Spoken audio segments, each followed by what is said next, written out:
Did you know that this channel has a slogan? No, not awesome video as always or something something humanity. No, it's written on my mug. It's really small font there, and it says ignorance is profound. And I mean that in a very deep way. You see, ignorance is not the same thing as stupidity. It just means ig, goes back to the Latin, which is a prefix which means does not, and then know means to know. So it just means not knowing. That's all it is, to be ignorant.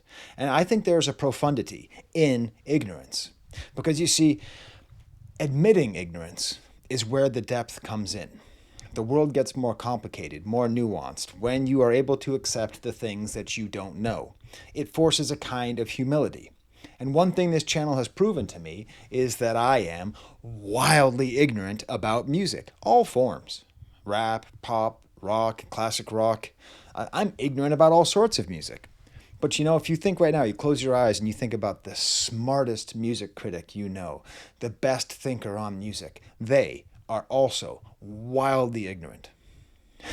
And if they are truly wise, then they know that they are ignorant. All of this is a way to kind of set up the fact that I am a professor of French. You're welcome to Professor Skye's record review, but also a professor of hip hop. I created a minor at my college. I have over 150,000 subscribers. I'm a frequent participant on the most august assemblage of hip hop luminaries on YouTube known as Culture United. I'm someone who was hand selected by Lupe Fiasco to take part in this Q&A for an NFT that he had a couple years ago. All of that. And I first listened to the album Tetsuo and Youth last week. You just unsubscribed. It's okay. You just ran away because you are probably a Lupe Fiasco fan or a rap fan. And you cannot believe that I've duped you for so long into thinking that I knew anything about this art form or about this culture or about anything. Despite the fact that about half of the people who have ever appeared on Culture United cite Lupe Fiasco as either their favorite or top 3 favorites, and that this album is largely accepted by everyone as his best album, I have never listened to this album. And it's all thanks to a Patreon that I'm reviewing it now. Instead of saying anything in the comments, just say thank you, Ryan. He paid me money to review this album. I'm very lucky. The reason why, and I emphasize this and I tell you all the time, I experienced something called mid-20s music death. That's just where, when you hit 24, 25 years old, you just think music used to be good and it's not good anymore. It might happen to you. If you're watching me, it's less likely to happen because I'm helping to spread the word that this happens, but it happens, and it happens all the time. It's happening to Gen Z, like right now. Just the oldest members of Gen Z are just now starting to say, like, I don't know, man. This new mumble rap isn't as good as the old mumble rap, you know? Everyone goes through this. You know, life gets in the way, you're not hanging around with young, cool people anymore, and you just let go of music. The reason that I started this channel 7 years ago partly was to force me to listen to music because music is what keeps you alive. Random YouTube videos about what Trump is doing is not going to extend your life.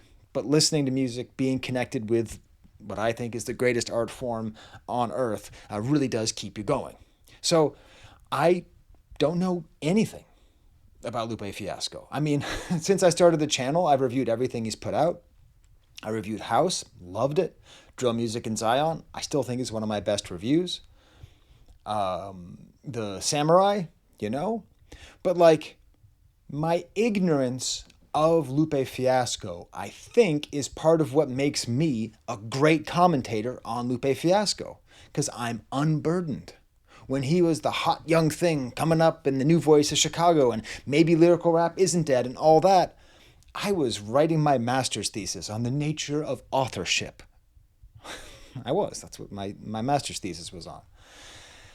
When he was in his trouble with Atlantic Records, I was having my second child and I was moving to Western New York to start my job. So I am a big fan of Lupe Fiasco, but I wasn't on the blogs. I wasn't around. I wasn't paying attention to when Anonymous made this album come out. I was completely ignorant. To make things even worse, someone did tell me about Lupe Fiasco around the time of this album, 2015. Problem was, it was my ex-wife. In her driveway, when we were doing one of those exchanges hey, kids of divorce, you know this. Hey, divorced parents, you know this moment. The driveway exchange. One thing my ex-wife had was pretty good music taste. This is a good lesson to you. Don't don't assume that one's character is reflected in one's musical taste. Sometimes you can have great taste and not great character. Apropos of nothing. So she told me, like, have you heard this guy Lupe Fiasco? He's absolutely amazing. And it's like, things were kind of rough, and it basically just put Lupe Fiasco into the box of music my ex-wife likes. I had to listen to it. I thought, I don't know, it's kind of jazzy. And so now I am back. And as you can tell from the question I put forth in the title, now that I get to listen to it, is it a masterpiece? And is it his masterpiece? What are those different questions? Can something be a masterpiece without being his masterpiece? That's something I'm going to answer right now. So ignorance is deeply profound. And more than that, appreciation is often a question of timing. Not just age, but timing. If my wife had discovered Lupe Fiasco before we got divorced, maybe I would have been on board. After the divorce, I wasn't. So when I was getting ready to listen to this album, I decided before I hit play even once, I was going to watch the 1988 anime movie Akira. If you have been watching this channel, you know that my ignorance of anime is extremely profound. I know nothing about anime. I think the only anime I ever watched was a little bit of Afro Samurai for my samurai review, okay? But the reason why is because I saw Akira when I was 14, 15, 16 years old, and I didn't think it was that good. But when I tell you I saw it, you have to understand the context under which I saw this movie. I was a nerdy, white, suburban kid with enough money to buy comic books and rent movies, okay? So essentially the world's perfect consumer. And I was a nerd, and I knew the kids who were into anime. And this was back in the mid-90s where you could find it, but it wasn't like today. There's no Crunchyroll, there's no Lunchbox at the mall. You couldn't just roll up to Hot Topic and get a Dragon Ball Z jumpsuit. Whatever's happening now, it was not like that. It was still pretty niche. And I remember thinking, this is probably my thing. I remember thinking, I'm going to watch Akira, and my whole personality is going to change. I'm going to be an anime guy. Seriously. My buddy Brad and I, we rented it, and we brought it home, and we watched it, and he'd already seen it, and he already thought it was super awesome. But I just saw it, and I was just like, I don't know, it was okay, I guess. Here I was ready to have something be my new personality, this kind of edgy, smart, super gate-kept community that I could join into. I could go to that weird store in the garage in Harvard Square, which is the only place I knew to. I could have been in the whole thing. I could have been an old school anime guy. My conversations with Trixie the Golden Witch would be a lot different. Whenever I talk to them, I don't know what to talk about, except for music, rap music. But apparently they're pretty famous in the world of anime, people tell me. So I just swore off anime. I'm like, if this is the Citizen Kane of anime, then I don't think I need it. You see, a lot of art is a question of timing. Because I watched it this week. You can watch it for free on Internet Archive. First of all, say thank you, Ryan. You can say it and also thank you, Internet Archive. I'll include a link in the description if you've never seen it. Hey guys, girls, and be friends. Have you seen Akira? The movie's amazing. Have you seen the artwork? Every single frame of this movie is some of the best drawing and draftsmanship you have ever seen. The motion, the movement, the detail, the emotion, the scale, the scope, everything about this movie. It is just unbelievable. What a masterpiece. What was I seeing when I was 15 years old? I don't know. I watched it now, and I was like, this is like two of my favorite things when I was growing up. It's Rebel Without a Cause meets Godzilla. It's Sal Minio's character, Plato, from Rebel Without a Cause. I don't know if this is like, is this a thing that everybody says about Akira? I haven't looked it up. But as far as that, like, even like the red that everyone's wearing, I'm like, oh, this is just Rebel Without a Cause. But it's like in the mind of Sal Minio's character, if he could become super powerful and cooler than James Dean, which is the Takeda character, right? So I went into the movie watching it, thinking that Akira was the name of the guy on the bike. That's what I thought. I was like full on like, oh, I love Legend of Zelda. I love playing as Zelda. He's an awesome guy. He's an elf, right? All that kind of stuff. It is just so gorgeous and so amazing. And the reason that I say that is that that's sort of the way I felt when I pressed play on Tetsuo and Youth. Like, there is a anime-ness to Lupe Fiasco fandom. There is an anime-ness, a gatekeeper-ness, an obsessive, nerdy awesomeness that part of me was wondering, am I going to press play on this album and then just realize I need to dedicate my life to the ways of Lupe forever and ever? But this is not going to be an exhaustive breakdown of why Akira is the same thing as Tetsuo and Youth. I seriously, so you know, my intention was to, because I looked it up on YouTube, there's no like particularly efficient breakdown that ties together Tetsuo and Youth and Akira. FD Signifier mentions it pretty extensively in his video. He does a good job, but it's not like a full line-by-line breakdown. So that was my idea. Hey, maybe I should... Maybe Trixie should do that. Anyways, but that's not what I'm going to do. I'm not going to do it for a couple reasons. One, it would take forever.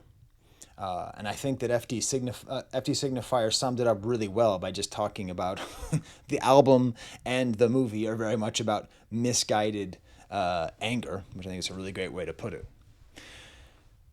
But it's like, it would be too reductive. And this is a larger theme that I want to get to about Lupe Fiasco fans who are watching this. So I'm not insulting you. I'm just saying there's the sort of like aura around him as being like the super smartest guy in the room. You have to go to Harvard to understand Lupe Fiasco, which is BS because you can get into Harvard if your grandparents went there and gave the college $500,000. So anyways, lots of idiots go to Harvard. Lots of smart people go there too. But just anyways, you don't have to be like, it may be that there is a gate to be kept to Lupe Fiasco's music, which is his triple, quadruple, quintuple entendres and all that stuff. But I think that actually undersells his true power. His true power is not his intellect. It's his creativity. It's his artisticness. It's the looseness that he can also have. Because what I wanted to do was do a decoding thing and be like, oh, so the pizza delivery guy in the song Delivery is sort of like the Colonel in the, you know, I want to do something like that. Not that, but something like that. But like, no, don't. Like, you don't have to. It's Tetsuo and Youth. That conjunction. Just that conjunction. It's not the youth of Tetsuo. It's that Tetsuo is a character, and I'm not going to tell you how the plot works of Akira. Only an idiot wouldn't have seen Akira by now. To be 48 years old to watch one of the greatest pieces of art ever made. Because I was 16 and I watched it. Yeah, it's okay. We want to go get some more Elio's pizza with the cheese that goes blub blub blub. It's Tetsuo and Youth. So Tetsuo is a character who is not even like the biggest loser. He's just kind of the less cool person of a friend group in a post-apocalyptic Tokyo. And he really wants to be as cool as his friend Kaneda. And he's not even like that bullied. He really is very school shooter coded. This is before school shooters became a thing. But you know, the thing they often say about school shooters is not even that they are like the most bullied. They just feel like outsiders. So it's like there is a degree to which Tetsuo was probably a good kid, but he just got corrupted by the Mad City. Yeah. I think you could also do an entire paper about Tetsuo and Good Kid Mad City. That would actually be a pretty good video. That'd be a good video. Skye, remember to maybe do that video later. But Tetsuo and Youth. So because of that, it makes you think about youth. And then essentially what happens is by calling it that, you don't have an answer. There's not a key. There's no fucking decoder ring. We're talking about an artist who's describing something that, think of it more, the way I like to think of it, as a non-Lupe Fiasco expert, as I've just established. Think of it as like word croppings, word bubbles, word circles. Like, what are the words you associate with Tetsuo? You know, anger, power, resentment, fear, hatred, yearning. And then what are the words you associate with youth? Innocence, vulnerability, playtime, fun. You know, like, how do those things, how do you go from youth to Tetsuo? You go through it through a kind of corruption that comes through society and comes through and can make a good boy bad, or can make a kind of shy kid bitter. It can red pill you. It can black pill you. So, you know, these narratives of him as being a guy you have to be a university professor to understand. Let's think of the album cover, which is entitled Man Eating Tiger. And he's very proud of this play on words, which I think he should be, because it's not, the question is, it's an abstract painting. Is it a painting of a man eating a tiger, or is it a picture of a tiger who is a man-eater? Yes. Is this album about Tetsuo, or is the album about youth? Yes. It's an abstract art. And the thing about abstract art, and I know this, I majored in art history and French, I teach art history, I love art history, I'm very good at art history. Part of being good at art history is being okay with being ignorant, is being okay with not knowing. When you take somebody to a museum who's not used to looking at art, and they're confronted with abstract art, the first reaction they get is anger. They get angry because in the last room there was a painting of a beautiful woman and her boobs were out and it was kind of cool. And then there's a beautiful guy and he had nice muscles, and maybe it was Hercules and he was fighting a lion or something. I don't know. And then the next room there's Jesus, and then all of a sudden you get to the abstract rooms and it's just color splotches and color waves, and you got Frankenthalers and Pollocks, and God help us if there's a Barnett Newman there, you know, just like, I could do this. Like the anger is just to say, I could do this. But abstract art confuses you because it's not concerned with you understanding all the time. No answers. So let's just watch these dancers. One of my favorite lyrics off this album. And I think that's part of what we should do with Tetsuo and Youth. Despite the fact he is so obviously intelligent, and despite the fact he obviously is trying to give us codes and trying to give us something to break down, I think it's more important to allow ourselves to not know what he means. And sit with that. And appreciate the fact that that ambiguity is in and of itself a form of art and creativity. Not understanding can be a part of the understanding. Yeah, man. Ignorance is profound. But yeah, I didn't like this album first time I listened to it. No, I didn't. I was like, oh no, Ryan's not going to like this review. I was like, whoa, this is too much, man. These songs are like 11 minutes, 17 minutes, 48 minutes, and 99 seconds. Like, God damn, this album's long. Oh, I hate it when people pay me money to listen to music and it's more than 40 minutes. I'm stupid. That's stupid, not ignorant. You know, and my first listen, so I was doing this thing where I was like listening to it in chunks, like 20-minute chunks. And then the way that I've watched Akira, like I don't have time to watch a movie all the way through. I just don't. So I watch a movie like on my phone while I'm like watching my 1-year-old. So my 1-year-old will be like in her little playpen, and then I'll be sitting at the kitchen table and I'll have the movie on my phone and I'll watch it for 10 minutes, and then she'll be like, Papi, and then I'll go over there and I'll read her a book, and then I'll go back and I'll watch 5 more minutes. So like I've been, the first listen and the first viewing of Akira, first reviewing of Akira, were done over the span of days. And the first day where I got a lot of the summer tracks and the beginning of the Akira movie, I was like, well, the movie's great, but it's just too much. It insists upon itself. It just didn't quite hit. But then by the time I got to winter, it was starting to hit. And then I started listening to it multiple times all the way through. And it got way deeper. And the things that bothered me, the number one thing that bothers me is just it's overproduced at times. Just like, chill out. Do we need a second banjo solo? All right. You're the artist. The second banjo solo? And so what I wanted to do was I wanted to, like, once I realized I liked it, I then freed myself a little bit. I said, okay, I want to appreciate this album without lyric genius. Oh, right? I saw Justin Hunt talk about Lupe recently. I'll talk about that in a second. I guess rap genius was partly created just to describe Lupe Fiasco's lyrics. I feel the call of genius when I'm listening to albums like Lupe Fiasco. I feel the call to get the understanding, to click on the hyperlink and to see the explanation of what it is and how it works so that I can know if the tiger is eating the man or if the man is eating the tiger. But I intentionally listened until I understood the album without genius. Now, normally I would go right to genius after the first listen. I do one listen naked, next listen with genius, then at least one more, 2 or 3 more listens, and then I would do a thing where I'd copy down the lyrics that mattered to me.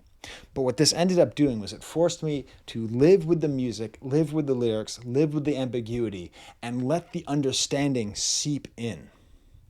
So that, like, I didn't get the Steve Urkel joke the 3rd time or the 4th time, but the 5th time he's talking about circles and the song that's all about geometry and then see through the circles, like, oh, it's just a stupid glasses joke. I'm thinking he's going to be up here with it. Some kind of like family matters, some sort of did I do that? Some like I'm trying sitting there, I'm trying to do like a beautiful mind thing, and it's just a silly glasses joke. So I wanted to get to a point where I didn't need lyric genius. And I also wanted to not rely on other people's commentary. So again, I've now watched probably 5 or 6 videos on the album, but I needed to get to a point where I could make an actual judgment on the question that I'm asking you. Is this album a masterpiece? Yes. But it's very difficult. It's a very challenging album.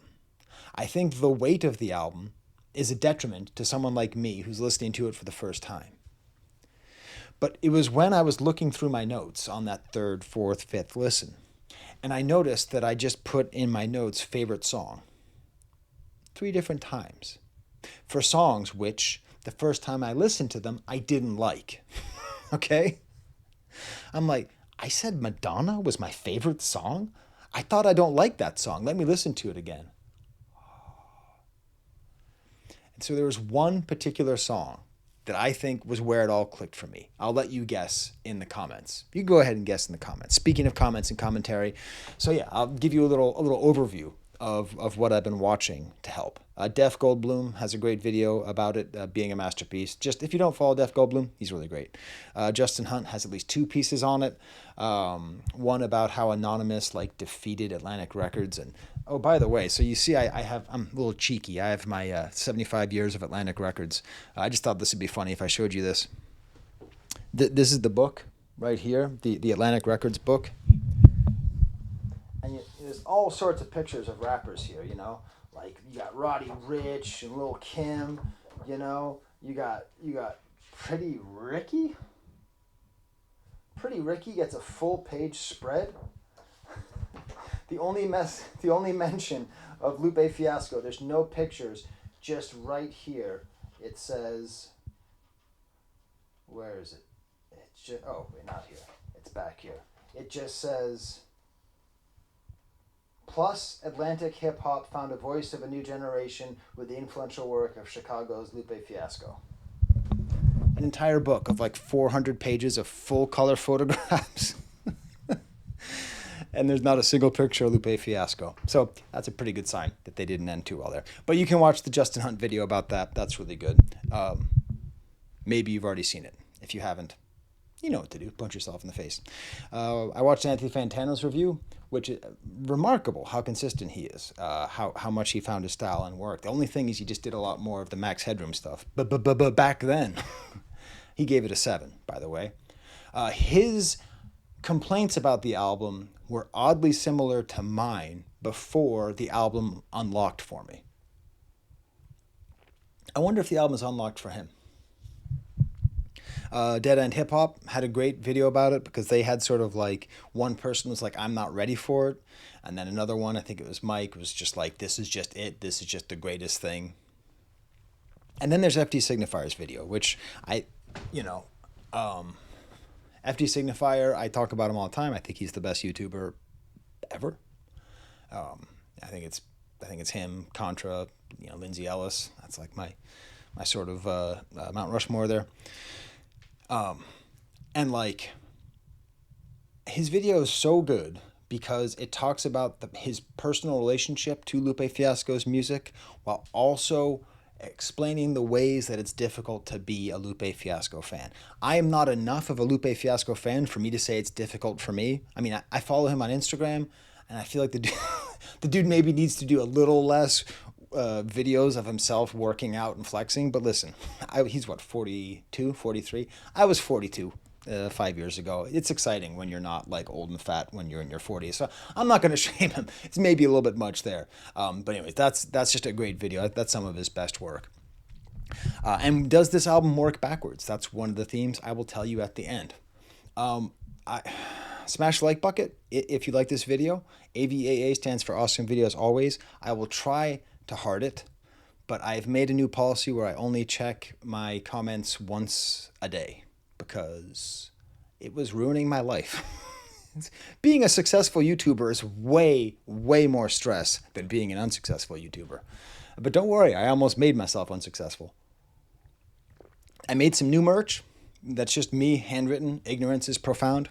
If you rock with that sentiment, why don't you buy the shirt or the mug or the sticker? All right, so let's go through the album, hey? And in the comments, especially say, thank you, Ryan. How cool is that, right? So the album starts with Summer.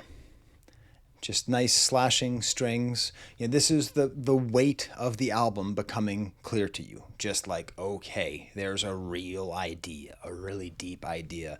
And then we get to the song. Mural is like... Shut up. You know what I mean? It's like it's too good. It's ridiculous. It is a ridiculous piece of art in the best possible sense. It is breathtaking. It is just line after line after line of Mike Tyson punches to the face. The beat's great, kind of growing crescendos on the cymbals. Hey, old school hip hop fans, put this beat right next to the beat for Whoa by Black Rob. This is like a jazzy alternative version of Whoa.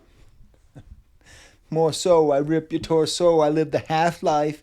What's that? Oh, man, Black Rob. That whole album's great, by the way. Black Rob, Life Story. Really underrated bad boy project. Anyways, it's a great jazzy beat. This person singing impossibly high, kind of growing, almost concerning piano notes, some children singing.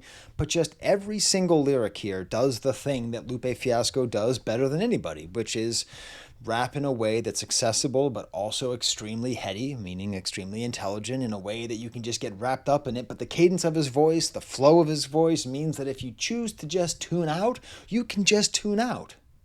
We are all chemicals, vitamins, and minerals. That's right up my alley. That's the first line. That's true. That is the physical truth. So much of this album, now that I think about it, I could do an entire paper about this album and materialism. How much of the human existence is just our body, just flesh, and how much of our existence is the soul, and the ineffable thing that can't be told. I'm telling you the truth right now. This idea is coming up to me right now, and I'm getting panicked because I don't know if I'm going to remember all the times in the album that pertain to this general theme, but I'm starting to think you could do an entire video just dedicated to the concepts of mind versus, of body versus spirit. And it starts right off with body. We are all chemicals, vitamins, and minerals, Vicodin with inner tubes wrapped around the arm to see the vein like a chicken on the barn. Top cat chat, let's begin another yarn. That's flying saucer cheese, or is it chicken parm? I need to eat chicken parm. I moved to Western New York, which is too far away from Boston, because in Boston you can basically always get a good chicken parm. Oh, I used to get some good chicken palms. But roosters don't fly like boosters don't buy. These internal rhymes, rooster, booster, fly, buy. So what powers cowards to get them to the top? Powers cowards? Roosters, boosters, fly by, powers cowards to get them to the top just to fall asleep listening to Bach. Don't fall asleep listening to Bach. Do yourself a favor. Look up Bach fugues on YouTube, and the ones that are visualized, you will lose your mind. You know, Bach, I actually think is a pretty good comparison to Lupe, now that I think about it. Another video topic. Because Bach is amazingly scientific, amazingly, he's working on all sorts of themes and thematics and formulas. But he can also make music that just makes you leave your body with spiritual glory. Now, what's a coffin with a scratched ceiling? And then he just starts stunting on everybody. But what he does, so he has this like style of stream of consciousness style rapping where you know it didn't take him an hour to write this. But you know if you had 100 hours, you couldn't write it. That hovers above the cities like weathermen and maybe weather women, whatever, better to tell you weather coming. I prefer girls to rain all over the world and not rain like Rain Man or rain like Rain Dance or rain like a slight chance of rain when it's raining or rain like dear slaves to Santa Claus sleigh man, but rain like queens that reign over made man and not queen like Queen Killer, Rhapsody, Bohemian Queen, but queen like white glove wave hand and not wave hand like it's heat wave. So you make a fan by waving your hand. I'm talking about wave like you saying hey man and not hey for horses and horse like you almost voiceless. You gotta treat your vocal cords like it's a fortress. What is the content of that? I don't know. I didn't go on Lyric Genius. I don't know the content of the meaning of wave and rain and hand. I know the form. And what he's doing is later he says that life is not a dictionary, it's a thesaurus. He is just taking us through homophones. He is doing a verbal exercise for us on this mural. Because the mural, there's all different images. A nice mural, it's got lots of different vignettes, lots of different points. And this right here is just the abstract portion where there's little shapes you can kind of place and little ones you kind of can't. He describes his youth. You know, he goes back. He gives you like little time. Like you have to imagine this mural, right? Like some of it's like the album cover, the tiger eating man or man eating tiger or whatever, Tiger Woods man. You know, all that stuff. By the way, if this video ends abruptly, I will include a part 2. My computer is low on battery, on storage. So if this video ends abruptly at any point, I promise to you there will be a little box that says click here for part 2. Okay? All right. So there's a part of the mural that's just him painting what he was like as a kid. When I was young, I had visions of another world, sneaking looks at the porn stash of my brother Hurl. Man, if you grew up with the internet, you don't know what it was like trying to find pornography when you were a young man, young boy, teenager, adolescent. One time we were going to fly down to Maryland to visit some family friends, and my mom just freaked out, and we left the plane. Like we were on the plane, and she was like, "I've got to get off," and we got off the plane. And there was a Playboy in the pocket in front of my brother. I was so jealous. It just fell out of the sky. This is like a dream. Anyways, incense smoke made vortices and other curls, casting calls for porn films and ad space for rubber girls. So he's like talking about the ads in the back of the pornography and just like the sense of like that. If you don't understand how this verse ties in to the concept of Tetsuo and Youth, I'm not sure that I can explain it. I don't know if that is my failing as a commentator as much as it is his success in making something that, for me, somebody who felt Tetsuo-ish, even though I grew up with material comfort, I was often ostracized by my school friends. I grew up in in basically in kind of a weird sort of squalor, even though my family had money. So like, I had a lot of Tetsuo feelings in my life, and I was definitely hoping to stumble upon pornography wherever I could possibly find it. And I definitely felt lost, and I definitely felt confused, and I definitely felt shame. I definitely felt all those things. So like all of this to me is as clear as if he said, I don't know, 2 + 2 = 4. the spiritual reality that he's describing here. Yeah. Oh, by the way, for that Tetsuo and the Akira and Good Kid, Mad City, it's backseat freestyle. You see, hey, those animated music videos? Prostrate Constantly. He's another one of my Patreons. He does animated music videos. Someone's got to do a video of anime music video. God damn, am I internet or what? Someone's got to do an anime music video. Someone's got to clip this so that it goes out to the internet. Someone's got to do an animated music video of Tetsuo and Backseat Freestyle. Because he wants to F the world for 72 hours. And then just like the sun dies and the beat stops and then there's a little break and it returns and it's really long and you don't care because Mural is an album. Mural is a rap album. Mural is an entire goddamn album at the beginning of an album. Does he throw shots at Marley Marl? I wanted to go on Genius so bad for this because Marley Marl is one of my heroes. What did Marley Marl do? Life is not a dictionary. It's a thesaurus. Oh my God. Different ways of saying the same thing, Well, there's like nothing really created. There's only different ways of saying the same thing. The French philosopher and scientist Blaise Pascal would talk about life, and he would compare life to like a game of tennis. That the ball is always the same. There's just different displacement of the ball. Life is a thesaurus, not a dictionary. And then he starts talking about Sub-Zero and Raiden. We used to call Raiden, because if you don't know, so Lupe Fiasco is really into fighting games, which is cool. He plays Street Fighter 2. I used to be really into, when I was a Tetsuo, when I was 16 years old, I was so good at Mortal Kombat 3, I could just put 50 cents in and I would not leave Tommy's Pizza. I would win, and I would beat you on random, up and start. I'd beat you on random, and if I got Shensung, I would have all the morphs. And I was on early internet. I was on message boards because I didn't have internet, and that's how I was getting stuff. I was getting the FAQs from message boards so I could kick your ass at Mortal Kombat 3. So when he talks about Raiden, or as we called him with my friends, Maurice the Hat Man, when he would talk about Raiden, I can block your stupid hat. Or are you going to go this way? You know what? I love it when people are playing Raiden and they try to do the thing where they teleport up, and they always play as Jax, and you just grab them. Ho, ho, ho, ho. Yeah. I miss playing those games.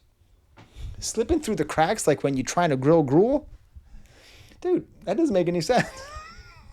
Are we sure he's a good lyricist? That's the goofiest thing I've ever heard. Who tries to grill gruel? He's just playing with language, man. He's just having fun. I love it. Blur My Hands, nice kind of Kanye-ish, hard drums and the grunt in the back. It's a little overproduced for my taste. This was where I didn't know if I was going to like this album, because this track is probably the worst track on the album, even though it's still pretty good. But just, how many times do I have to tell rappers, stop paying guitar players? Don't go and say, I need a guitar player. Oh, cool, man. Yeah, I went to Berkeley and majored in guitar. Here we go. I'm going to plug in my Paul Reed Smith and or my Ibanez, and I'm going to play just... If you are a rapper and you're a good rapper, you probably don't understand what sounds good for a guitar. And if you need proof, Lil Wayne, okay? Just, it's okay. You don't have to know everything. Get an okay guitarist. Anyways. A song, it seems like it's about victory and kind of like victory laps and about having #1 fans. And this is where, when I didn't like it, I just said it insists upon itself. It's like what Peter Griffin says about not liking The Godfather. It insists upon itself. That's what I said about this. But then, later, this is what I'm talking about. Like, that was the first listen. And then, like, the third listen, I'm like, oh, he just said Michael Douglas. Why did he say Michael Douglas? And then the fourth listen, I hear him making reference to the movie Falling Down. Sitting in your car, just listening to the bars, there's traffic all around you, and you feel like falling down. So he's talking about when Michael Douglas is in the movie Falling Down, which is a great and terrible movie. And actually, FD Signifier is a great movie about that. It's called, like, White Edgelords, I think that's what it's called. I lived it, so I didn't need to watch the video. Me and my friends saw the movie Falling Down, which is about just a white middle-aged man losing his mind because the world is so different and everything used to be better, and he just gets all super violent. He just walks around with a briefcase and like straight up almost murders everybody in a McDonald's because he tries to order a McMuffin past 10 a.m. And the music I'm spewing out enough to calm him down. So it's a story about a guy who's in his car and he's losing it. Il pète les plombs, as they'd say in French. He's just losing his mind, you know? And the music isn't helping him. Before you know it, watch your car with a briefcase walking around, because that's what it is. He's walking around. And them dollars from the budget that went to S1 production and Sebastian on the Hook being dug by Mike Douglas. So now it's like he's talking about the production of his own album, and it's almost like he's Michael Douglas because he very clearly is having problems with his record labels. If you're having record label problems, I feel bad for you, son. You know, that kind of thing here. Some serious problems there, as you can tell by that like 400-page book where he gets one line. um, yeah, so it's this. It's beautiful. So don't start that walk through Echo Park, because in the movie he goes through Echo Park. My life's on 101 and you caught up in the jam. Like 101 is the name of the highway that he was stuck on in the movie. Just show some love back to your number one fan. So like just show appreciation. So like he is telling people who are losing their mind in. I'm deciphering again. That's fine. He is telling people who are losing their mind just by how difficult life is and how easy it is to just lose your mind being stuck in traffic and being walked on and just feeling like you're nothing, just to focus on appreciating what you have while also telling himself to appreciate what he has, which is his number one fan. Because Michael Douglas's character is an edgelord guy. That's what FD Signified helped to point out, that he's basically like Tyler Durden. He's basically like Neo. He's basically like all of these characters of my generation. My generation of white men grew up watching white men complaining about white men having too much power and being too bored with all the power that they have, and the fact that they sometimes have to talk nice to someone and wear a suit and tie in order to get their $60,000 a year job fresh out of college. Okay? It's a weird time.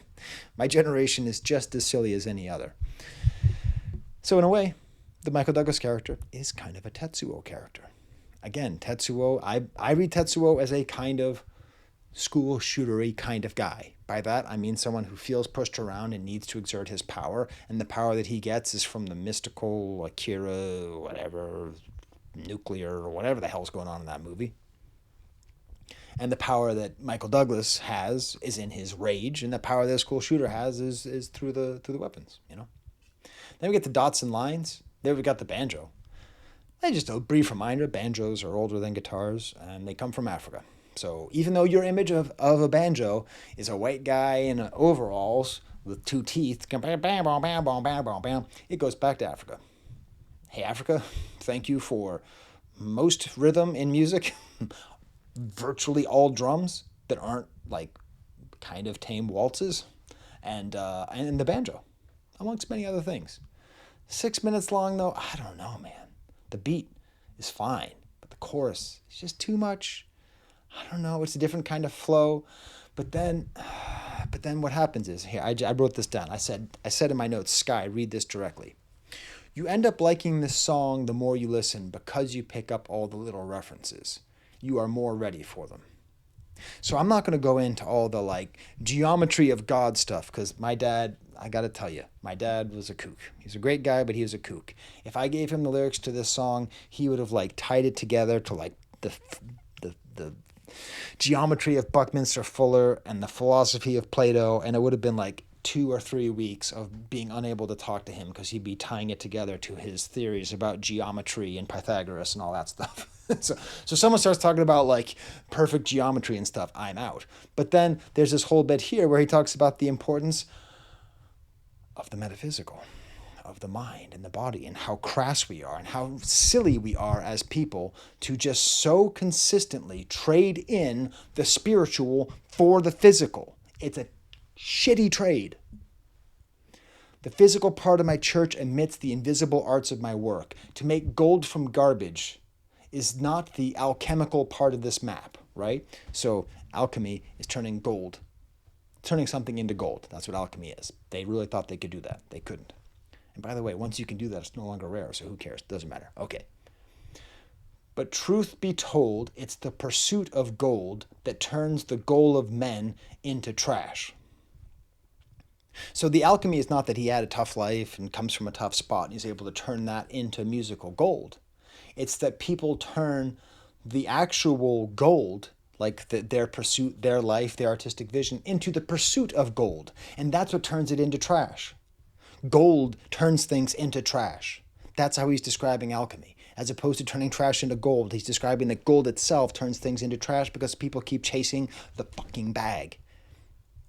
Can we, listen, I know I come from a place of privilege, but can we just stop saying, go ahead and get your bag? Can we say something not cute? Can we just say, I understand the current economic conditions are brutal for people, and sometimes it is necessary to make moral compromises in order to feed your family. Can we say that instead of get your bag? Because very often we're talking to very rich people who do odious crap, like take deals with online gambling places and just be like, get your bag. Not all bags that are gotten are the same. Sometimes it's turning gold into trash. The soul is gold, and they're turning gold into cash. And your reflection is your connection, more collections of more directions and paths. So like the soul is gold, because remember what I said? I was afraid because I had the whole idea that we could just do this whole album into the division between mind, spirit, and body. This is the fucking thing I'm talking about. And I don't even have the thesis ready. I already hit record. I'm already planning on releasing this video tomorrow because I don't have time to do as many videos as I normally do because frankly, my channel is taking a negative turn on my mental health, and I promised my wife I would just do more of the Haiti videos on my second channel and I'd just be a little bit less invested on getting your clicks on this main channel because I got really hurt when everybody unsubscribed from me because I was trying to make a claim for humanity and I said it in a really bad way at a really bad time. Not a really bad way, a fine way at a bad time. Sucks being misunderstood. So, right here, this is what I'm talking about. The soul's gold and they're turning it into cash. We constantly turn things into... So, now we're back to the banjo, then we get to fall. Little jaunty violin, people raking. Not raking in grass, raking on cement. It's an urban scene. Nice groovy fiddle solo with jazz drums. Then we get to Prisoner 1 and 2. What are we possibly going to do? If you want to accept charges, press 1. There's great tension because the first time you listen, you don't know if they're going to reject the charge. So getting a call from the prison. Great booming bass. And this nice chorus with just no drums and just the voice. And I like the first verse. I like the first half, the first song, all about how terrible it is to be a prisoner and what life in jail is like. But to me, it really picks up with the interlude with his sister, whose name is Aisha Jaco, talking about how prison is the new Jim Crow, because it is. The fact that my black brothers and sisters have to live knowing that there's such injustice done to their communities after so many centuries of disservice, that this form of virtual enslavement through the broken criminal justice system, it's unbearable. It's unbearable. It is. It's unbearable. And it's true, and it needs to be said, and it needs to be said more and more and more. So I love her bit. And then the second bit is especially great for me because it's the other side. It's showing that a lot of the people who are the villains are not actually the villains. The guards at the prison are, as he points out, kind of a prisoner as well because they have to work there. 5th year with the DOC, you can see with the COCs, so what the commanding officer sees, DOC, Department of Corrections, RoboCop, Optus, COP, 3 hots and a COT, lived in a small town his whole life. So I live out here in Western New York, and every single one of my administrative assistants I've ever had, you have to pass a certain test to be a state administrative assistant. Every single one I've ever had has either gone to work at a prison after working for me or alongside me, or came straight from a prison. I know many people whose parents were prison officers. Out here in Western New York, out in the countryside, that's often some of the best and only real consistent jobs you can get. And think about what they see. Think about what they're a part of. They're a part of that whole Jim Crow thing. But as it says here, either working for the prison or it's no lights. Like, can't feed your kids. So, like, we're all just kind of pawns in their games. And it's a beautiful, humanizing instinct. That's what it is. It's a humanizing instinct. It's the instinct to see everybody in this whole situation as humans stuck in an inhuman situation. You know, like Tetsuo. Oh, and just as far as like the getting it, you know, like there's a whole thing from the perspective of the angry prison guard who's like, we should lock them all up and throw away the keys. Like the Coast Guard's watching, throw away the keys, like throwing the keys off of the boat into the water because you're being chased by the police, so you're throwing away keys of cocaine. It's brilliant. Hey, also a brief reminder, if you're American, your government is bombing sovereign citizens in other countries without approval of Congress.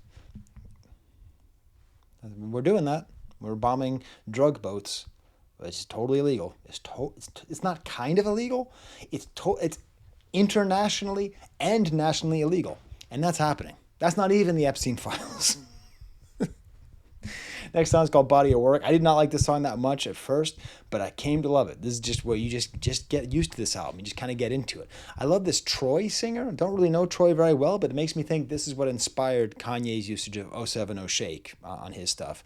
These fireworks sounds and the guns and... Wait, is my jacket kerning on the video? I think it is. That's got to be super annoying. 1 second. All right, I'm hot anyway. You know, the fireworks sounds like guns and bombs and the stuttered beats. And this is foretold. Bojangles was tapping in Morse code. You know, Bojangles is a very famous tap dancer and performer. Very talented. But also he was used as a kind of racist icon because he was played as sort of a buffoon. So the idea of him tapping in Morse code, like trying to secretly communicate, even though he's like sitting there next to Shirley Temple. Seriously, if you've never watched Mr. Bojangles, it's amazing. He's an amazing tap dancer, but the way he's presented is just so problematic. Like you can't watch it at work because it looks like you're just watching some kind of antebellum racist or post-bellum racist performance.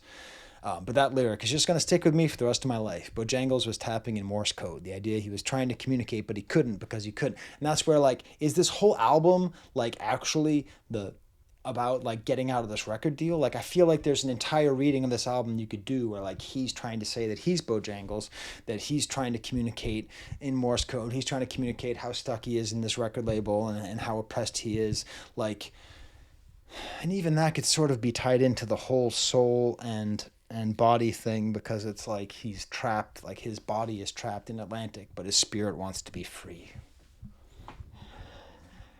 God is great, but there's snakes on my soul plane.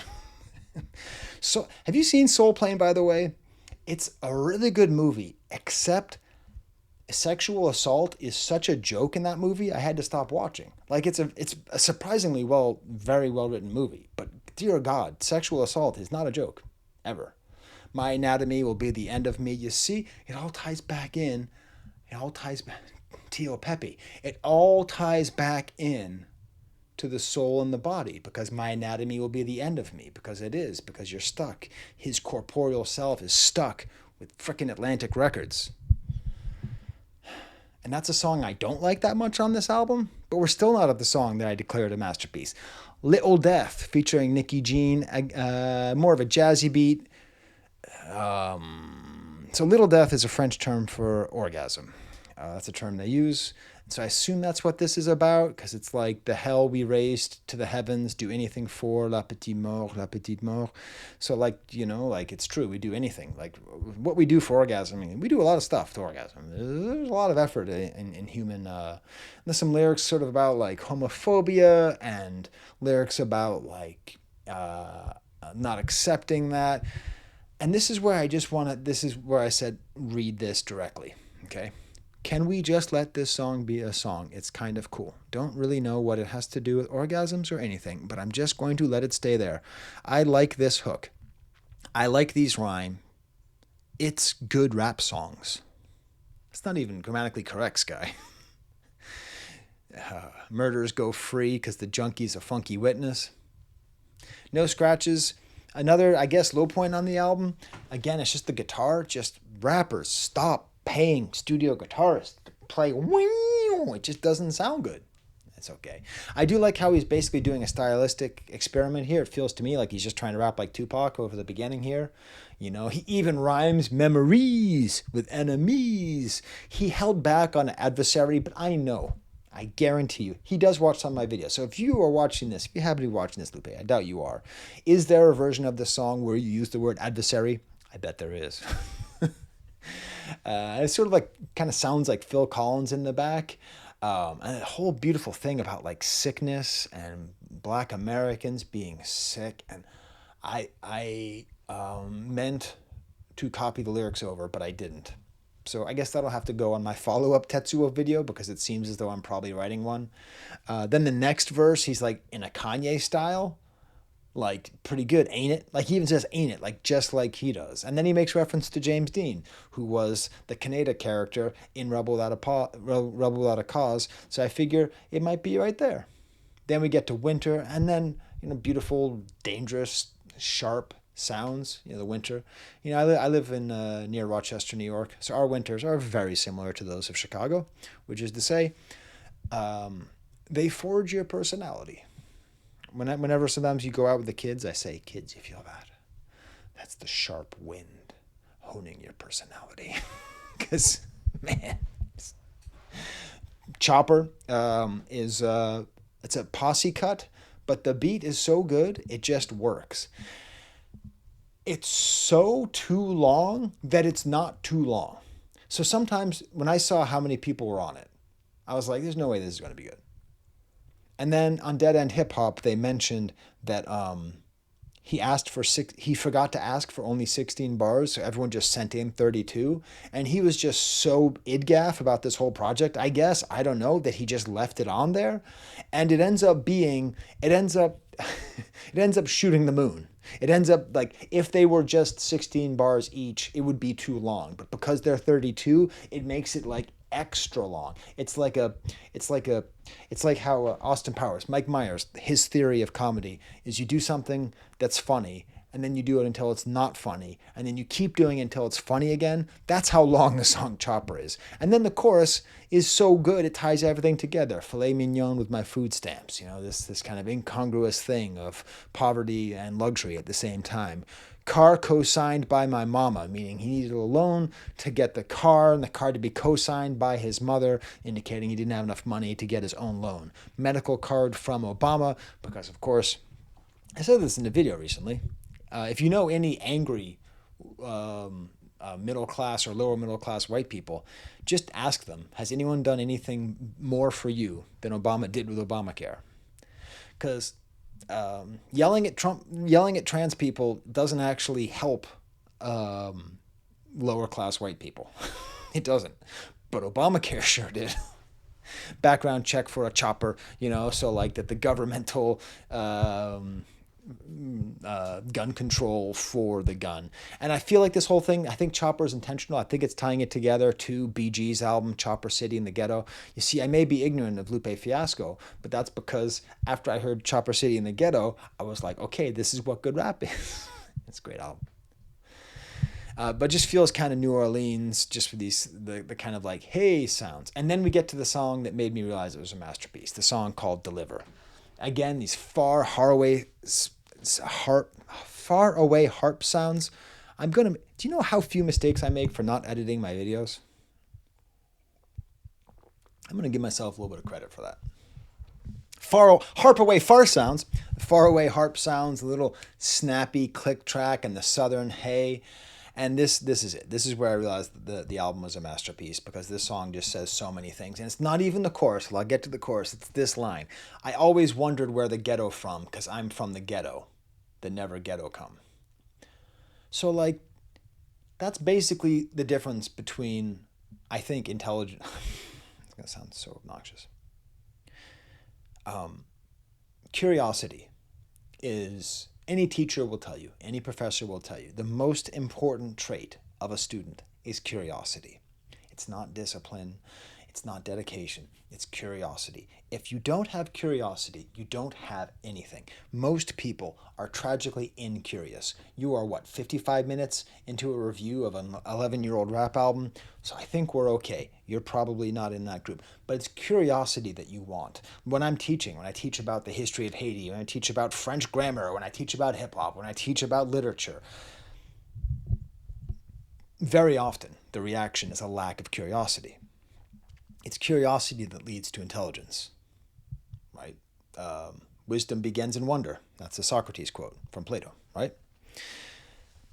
It's very tied into the value of ignorance, actually, for that matter, because curiosity is what gets you to overcome your ignorance. Most people are happy to be ignorant, and they're not curious.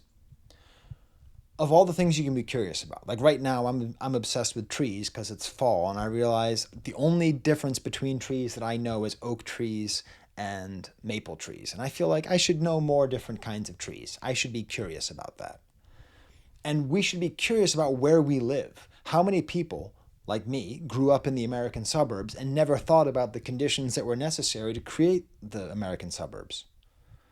I wondered where the suburbs from. The suburbs from the car companies and the oil companies convincing America to abandon public transit. They come from racist politicians redlining. They come from racist politicians doing all sorts of zoning shenanigans. They come from all sorts, like the things that go into making an American suburb, like the one I'm in right now, with the yard that I'm looking at right now. I have a beautiful yard. I should not have this big of a yard. I should have another family here. This is obscene, but this is the reality. That's where I come from. And so he's showing the curiosity about why did I come from where I'm from? Why is it like this? That's it. That's the key. You want to know what the difference between, in my opinion, between someone who's intelligent and someone's not. It's not how much they know, it's how curious they are. This is that kind of curiosity I'm talking about. Papa John's never got delivered where y'all stayed. The ghetto was a physical manifestation of hate, a place where ethnicity determines your placement, a place that defines your station. Remind you N-words, your places in the basement, white people in the attic. I don't like that lyric because it's not accurate. White people would have servants in the attic. So white people... The reality is white people would be on the first and second floors where it's easiest, and then probably some recently immigrated other white person would be in the attic. Probably someone from maybe Ireland or Italy or something like that. If we're talking about like systemic racism, that's kind of how it would go. But I understand what he's saying, high versus low. I get the point. And the N-word selling dope, white people is the addicts, white folks act like they ain't show us how to traffic. Of course we do. And then we get to this whole idea. Pizza man don't come here anymore. My least favorite thing I've seen in people talking about this album is the following. No, but think about it. It's also piece of man is not coming here anymore. No. It's a pizza man. That's what matters. Pizza. P-I-Z-Z-A. Yes, there's a homophone there, and maybe Lupe Fiasco himself has suggested that's a good reading. But I think it is too good. I think the simplicity of the pizza man not coming is way more important. Because in America, we live... It's actually kind of like the book Snow Crash, actually. I bet The idea that Lupe Fiasco has not read Snow Crash is ridiculous. That's like saying my dog would not eat bacon grease. You know what I'm saying? Of course he's read Snow Crash. But like pizza delivery is... I just won back the nerds who are mad at me for not having seen Akira.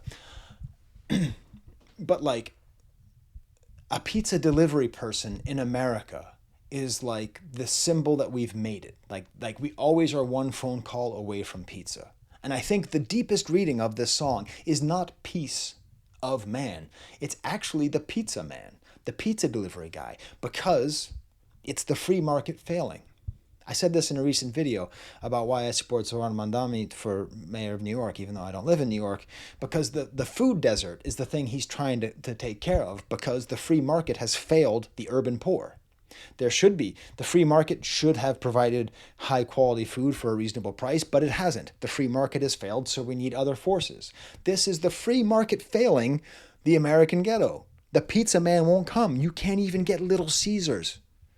And... This is true. Little Caesars is made from actual human waste. You know? Domino's this is also true. Domino's just serves the cardboard box inside of another cardboard box, and that's the pizza that you eat.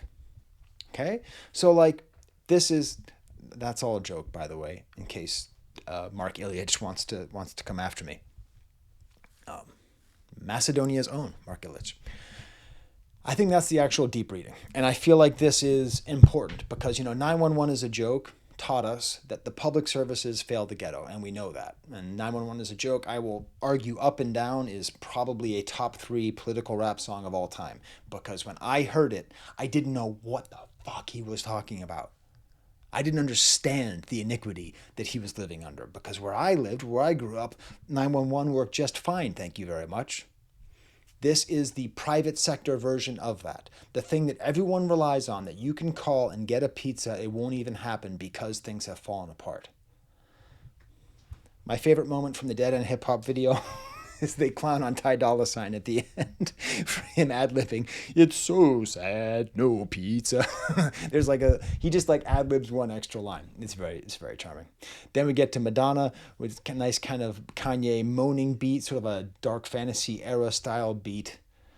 Tried to go to church, church ain't work, still want to kill N-words. Tried to go to work, but work ain't work. Work ain't work for a field N-word? Really make you feel like it's just the idea of trying to, it's